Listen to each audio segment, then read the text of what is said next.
Hey, what's going on? It's Joe Rock. So happy to have with me a guy whose work I love, not just a drummer, a fantastic producer too. Chris Frantz, known for Talking Heads, Tom Tom Club, and I have to throw in Shrunken Heads there too, Chris. Yes, the Shrunken Heads were, ah, what a band it was. Uh, yes, you're referring to Tina and Jerry and I, and also another guitarist named Mark Rule, who played at the tribute to Roy Orbison. It was to raise money for the homeless shelter in his name, and his widow organized it shortly after he had passed away. Yeah, And it was out in L.A. yeah, and it was one of my best musical experiences to be at that show. And you came out and did Dream Baby, which was fantastic. yeah, thank you very much. Um, and the headliner was Bob Dylan with the Reunited Birds. Remember that? Yeah. And Yeah. and it's really great because one of the main reasons why we're speaking today is because you have this book, Remain in Love. And I was so happy reading the book to find that show specifically mentioned in there. Yeah. Well, it was very memorable because for many reasons. I mean, the Tina performed that night with an all-female ensemble featuring Bonnie Raitt, who the night before had won 6 Grammys for Mm. that album Nick of Time, and also Emmylou Harris and Wendy and Lisa from Prince's band, and a couple of the Bangles, and Tina. Yeah. Yeah, they And wanted to name the Femme Fatales.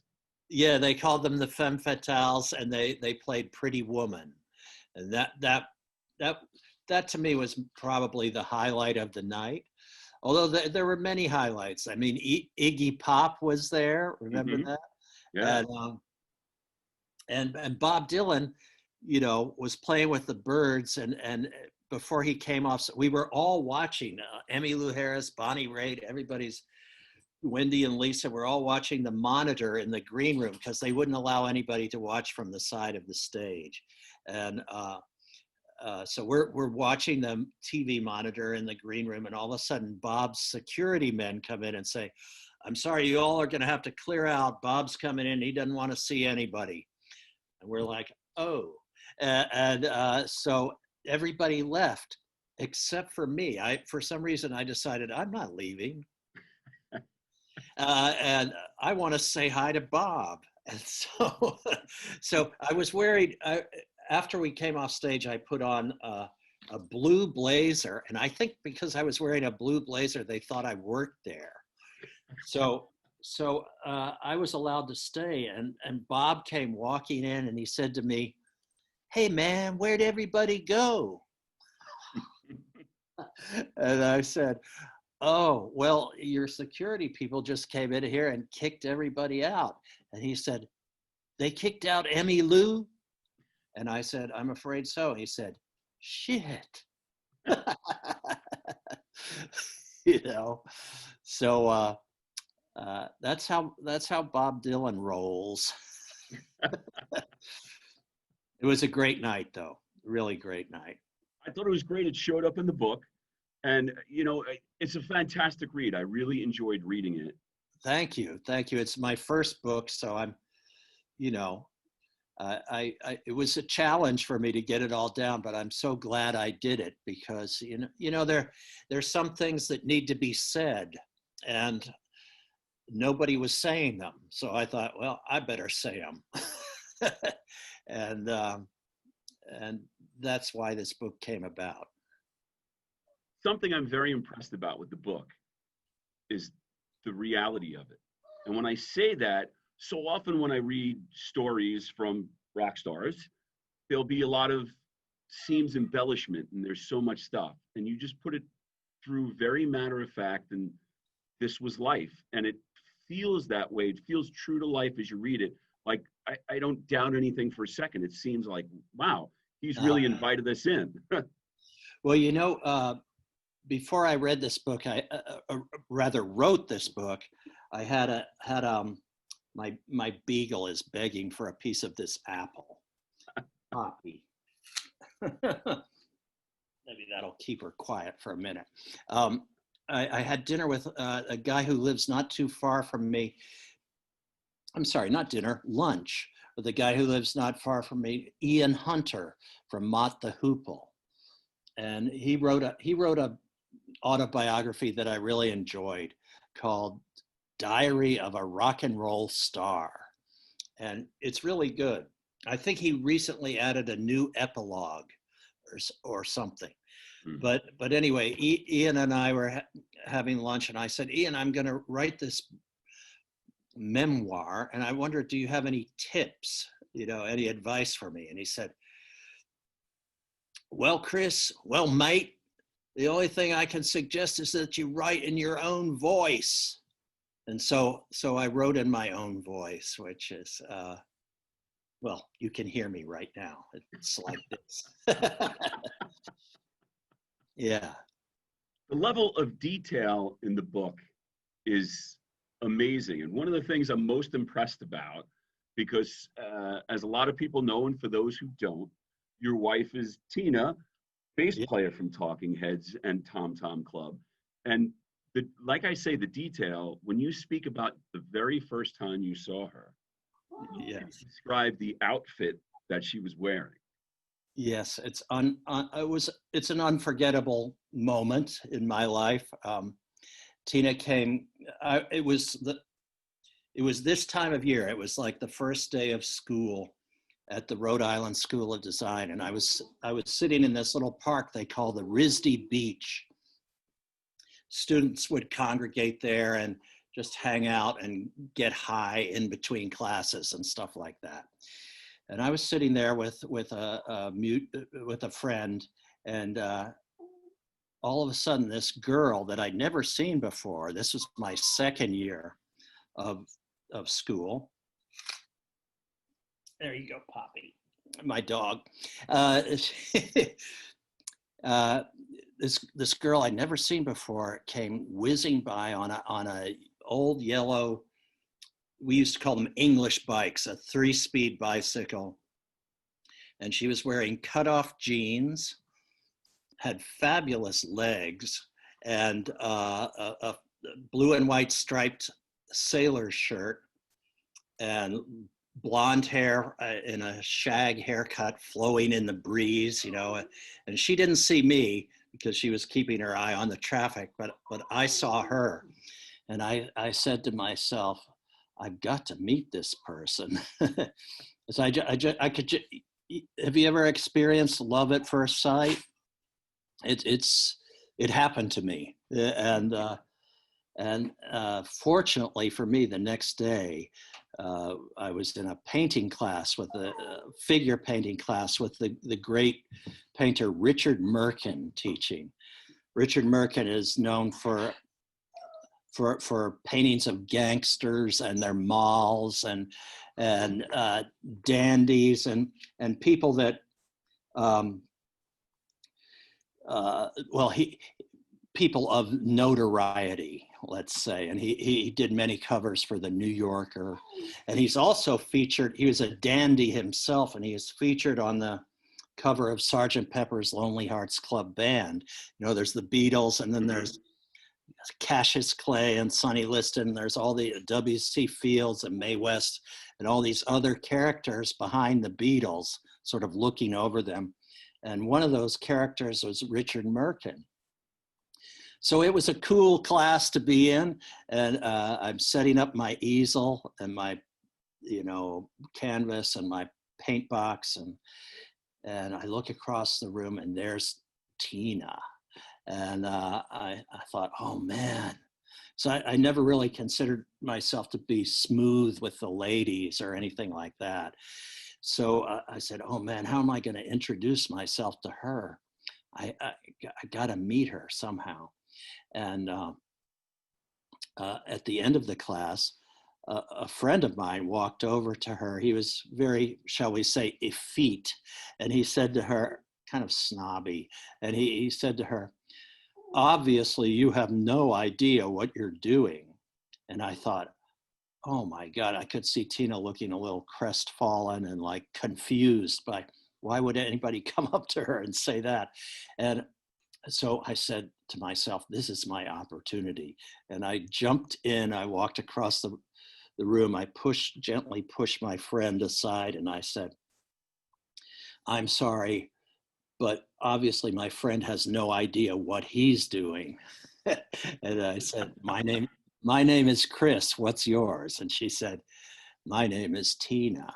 And that's how we met.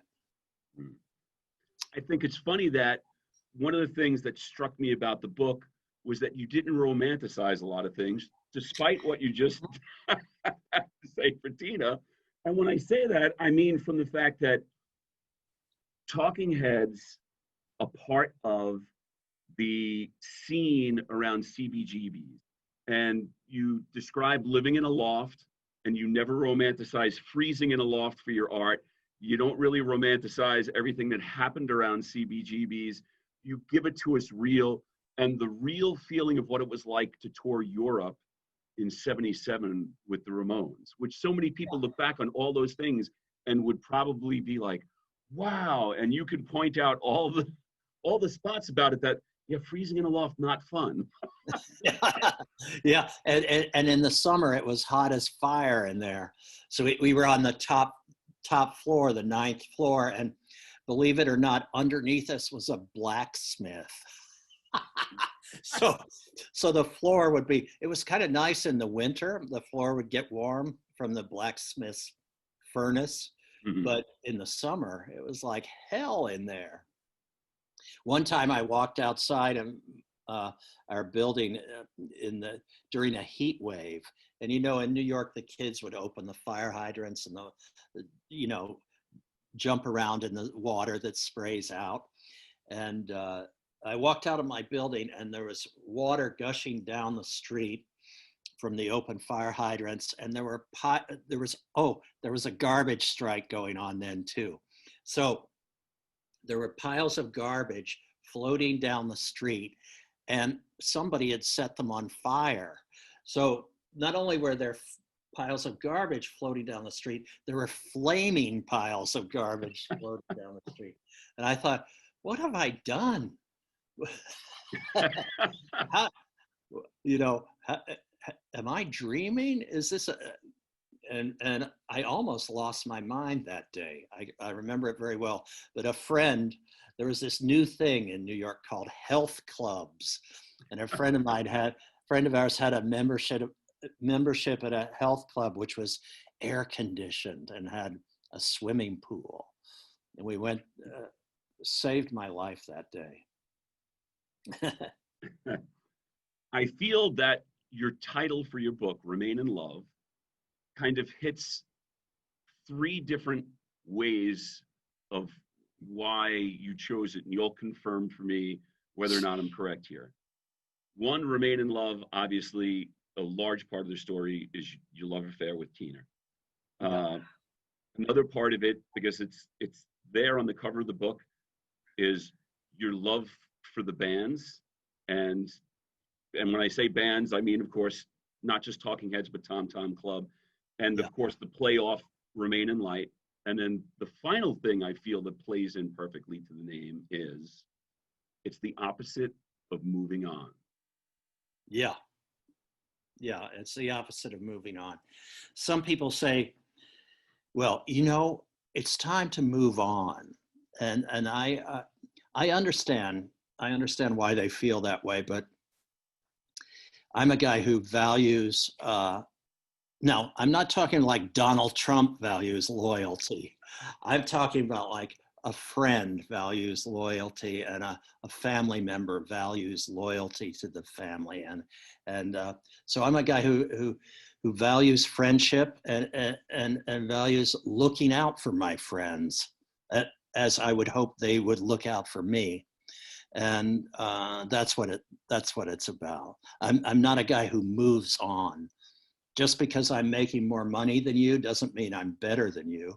Just because my picture is on the cover of a magazine, that doesn't mean I'm more important than you are. So I don't move on. I remain.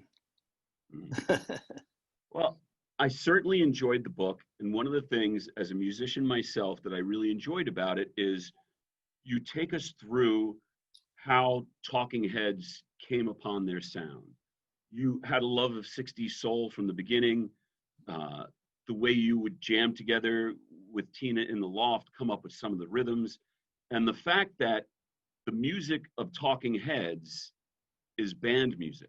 This is not something that was created by one person, it was created by a unit. Thank you for noticing that.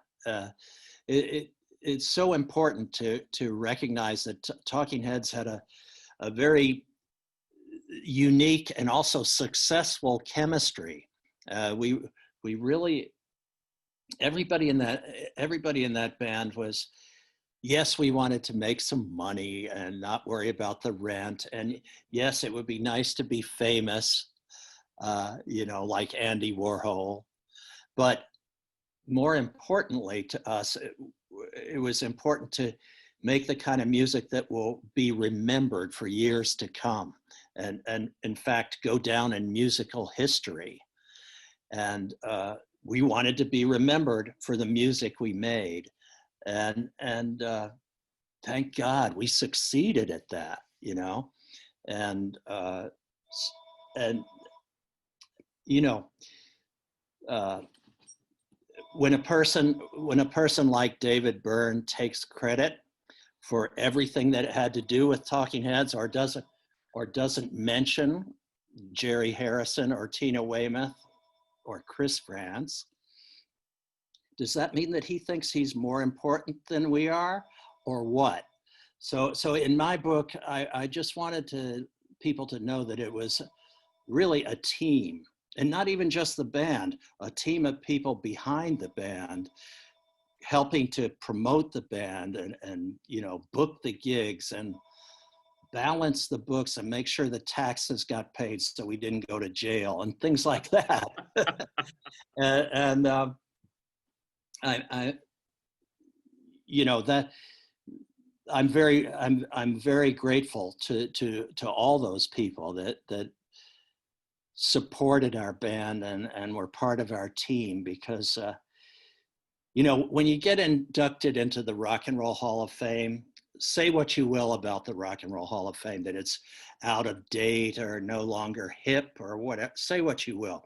But when you get inducted and you go up there on the stage and you get your little statuette, you're not getting that just for yourself. The reason you're getting it is all those people out there in the audience in their tuxedos with their wives, and some of the wives worked on the record too. You're accepting the award for them so that they can say, see that band up there? I helped put that band where they were.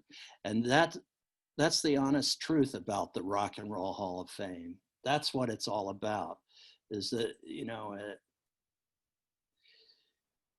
I think you understand what I mean. Yes, absolutely. Very interesting in regard to that. Before I do an interview like this, I want to make sure that I'm prepared. I want to make sure that I ask questions that are relevant. And I decided to research in all different ways. Now, I mentioned before we started recording, we've met before at another awards ceremony, and I had the chance to talk to you then about the Shrunken Heads. I'll actually include the video from that night with this. And cool. But it's also, when you look at that, it's okay. Here it is laid out. I listened to so many songs from the band before we spoke to feel exactly what you spoke about in the book.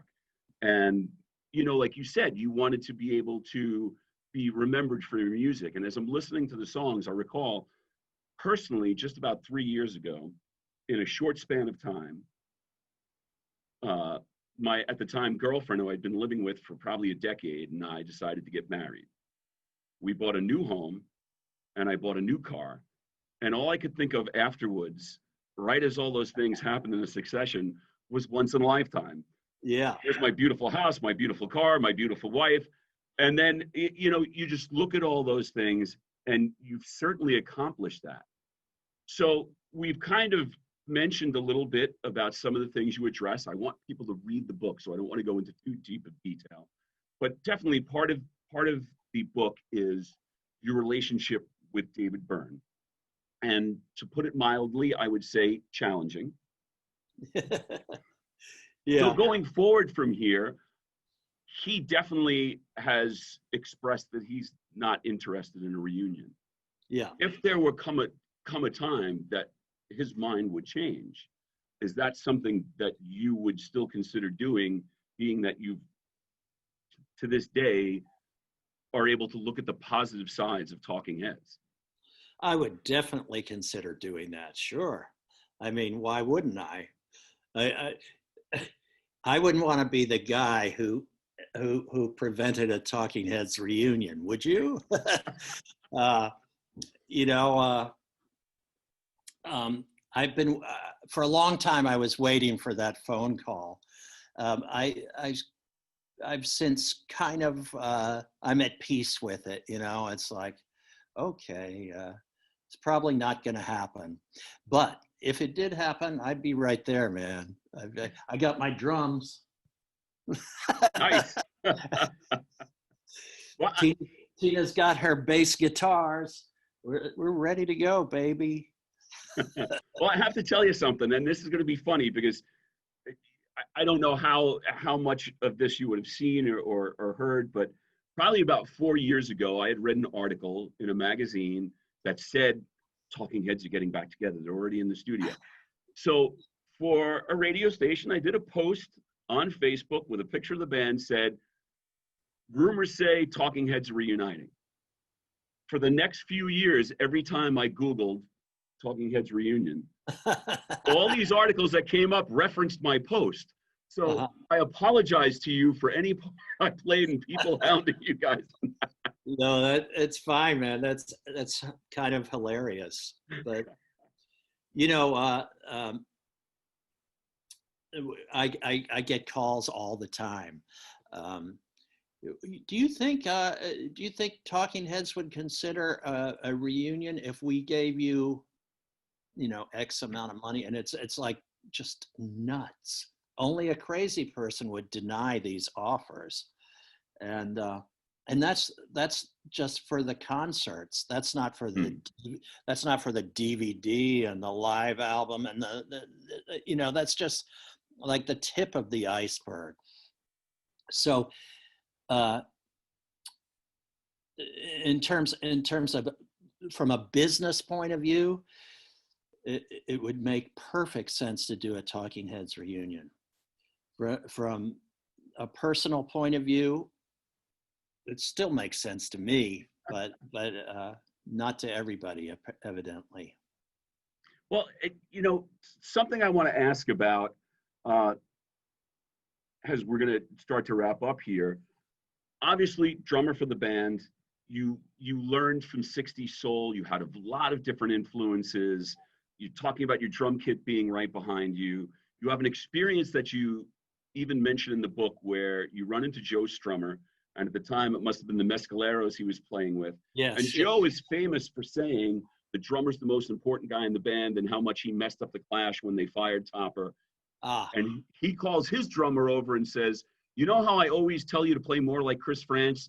This is Chris Frantz. Yeah, that really happened. It was at the Bowery Ballroom, and I was a little embarrassed for his drummer, who was perfectly good, because he dragged him over and he said, "This is Chris Frantz. I want you to play more like Chris Frantz." Well, I felt bad for the guy, but I was happy Joe said it. Well, as a drummer and a producer who's done some amazing work, do you have a preference between the two things, what you'd rather be doing? Oh, I think I'd always rather be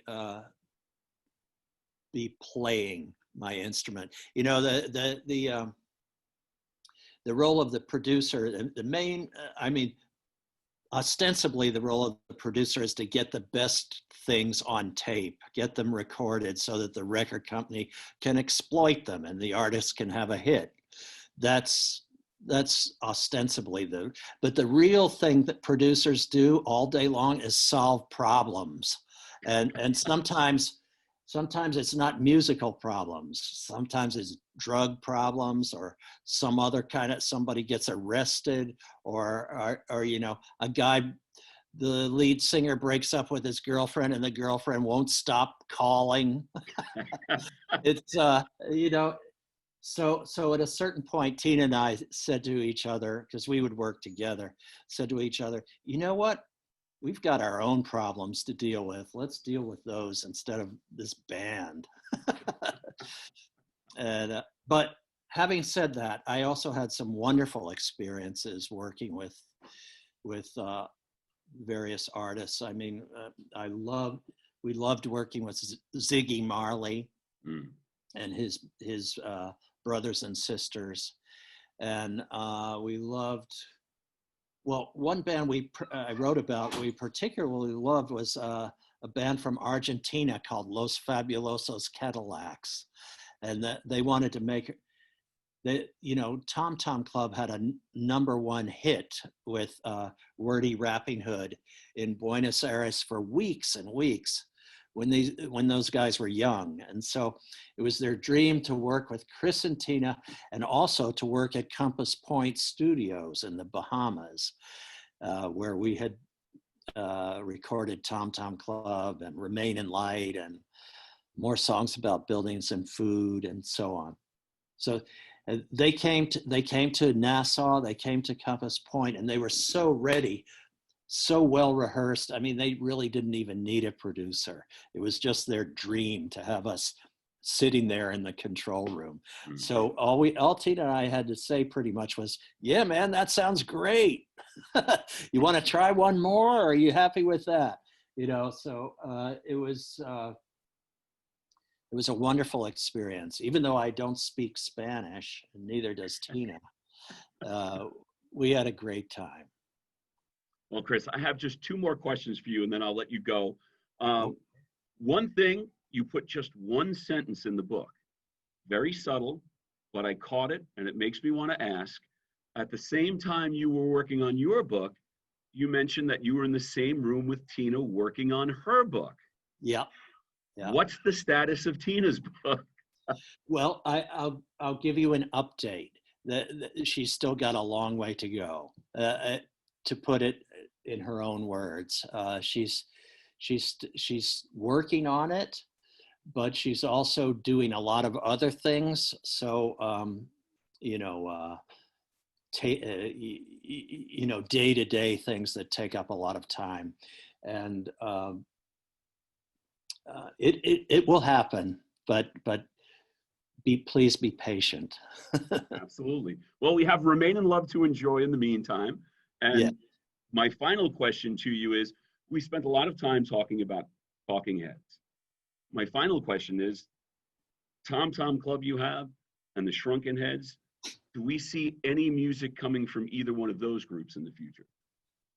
Why not? I think you'll probably hear more from Tom Tom Club, and also, I mean, it's a wonderful band and we lovely people to work with. And in fact, we were going to do some secret gigs out in the Midwest in March, just before the pandemic shut everything down.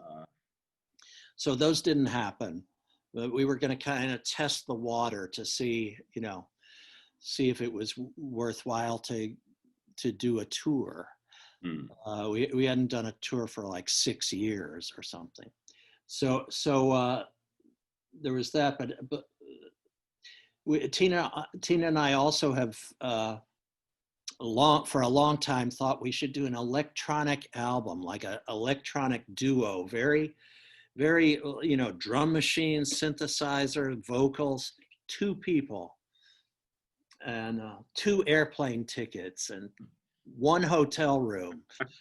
You know, we would really be, as Robert Fripp said, a small portable unit.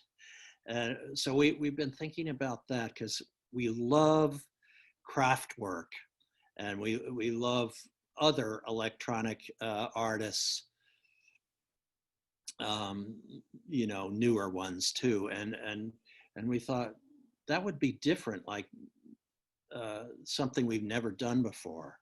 something purely electronic, and we'll call it Chris und Tina. Chris and Tina in German.